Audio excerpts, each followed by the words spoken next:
Hello, welcome to the Marginal Show, the cybersecurity show. So Linux has two huge vulnerabilities that I'm going to break down in this video.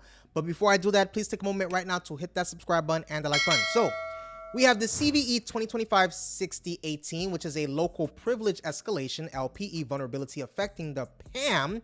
That's the pluggable authentication modules configuration in OpenSUSE Leap 15 and SUSE Linux Enterprise 15. The flaw allows an unprivileged local user, such as one logging in via SSH, to escalate their privileges to those of an allow_active user, which is a status typically reserved for someone physically present at the machine.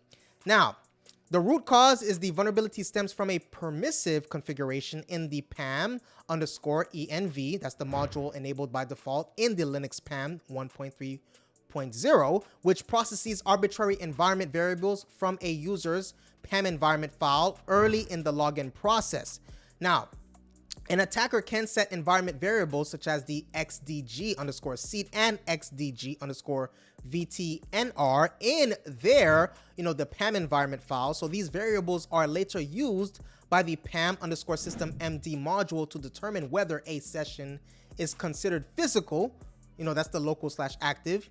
So by spoofing these variables, a remote or unprivileged user can impersonate a local active user. This status grants them allow_active privileges, enabling actions like rebooting or suspending the system via the toolkit actions, normally restricted to physical users.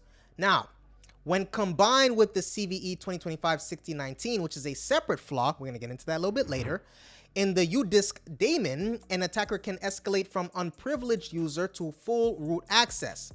Now, the affected systems, you have the OpenSUSE, SUSE, whatever you want to call it, Leap 15, the SUSE, whatever, Linux Enterprise 15. Some sources mention possible impact on other distributions, but the primary confirmed targets are, SUSE-based systems.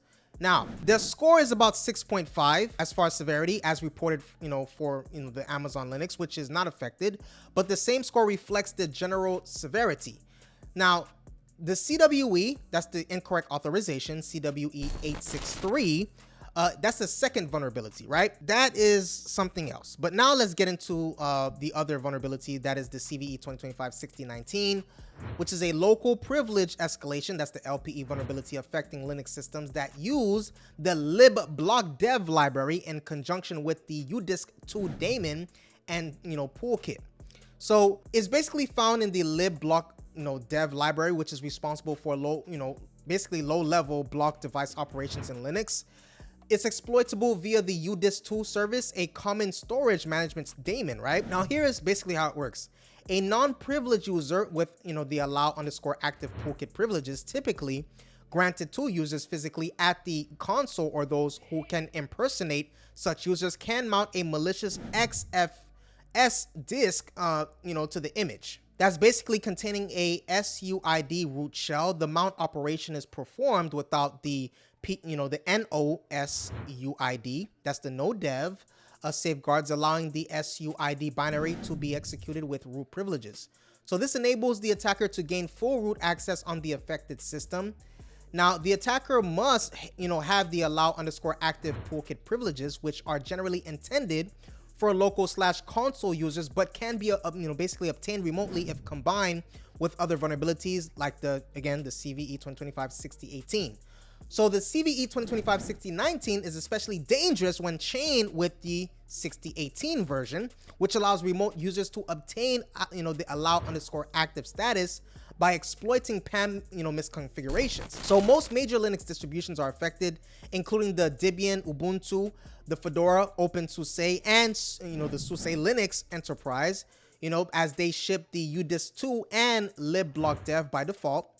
Now, there is, in regards to the software-defined vehicle, platforms, and automotive grade Linux, they basically are also at risk if they have not applied upstream patches. Now, to mitigate, the major vendors, whether it's Red Hat, Ubuntu, SUSE, etc., have released patches, so users should update their systems promptly, very quickly. If patches are unavailable, change the toolkit rule for the org.freedesktop.udisk to modify device from the allow underscore active to auth underscore admin, requiring administrator authentication for device modification. So there's a proof of concept, right? It's publicly available, increasing the risk of exploitation. So no known attacks in the wild as of late, but exploitation is considered likely due to the POC's availability. Now, the best mitigation measures for the CVE 2025-6018 and 6019, again, apply the vendor security patches immediately, right? All major Linux vendors, including the Debian, Fedora, have released or are releasing patches for these vulnerabilities. So applying these patches is most effective and permanent solution to prevent exploitation. Take advantage of the temporary workarounds if they're not available. So disable the user underscore read env and PAM configurations. So edit PAM configuration files, especially the folder that has the /etc /pam.d/sshd to disable or remove the user underscore read end option in the PAM underscore env module. So this prevents user controlled environment variables from being read, which is a key part of the exploit chain. You're going to want to audit and limit toolkit actions. So restrict toolkit rules so that sensitive actions such as mounting devices or system power operations require administrative authentication, not just active user status. As an example, set org.free.desktop.udis to, right? Modify the device auth underscore admin in toolkit rules. Monitor for any suspicious activity. So watch for unexpected loop device mounts under the /tmp and other signs of privilege escalation attempts. Review and harden authorization controls. So conduct access control audits and ensure least privilege principles are enforced. Remove and harden vulnerable module usage. So consider removing support for user-controlled environment variables in PAM and tighten UDIS mount behavior as a long-term hardening measure. Okay, so those are the kind of things that you're going to want to do to make sure that your Linux environment is safe, especially from these CVEs things that's going on.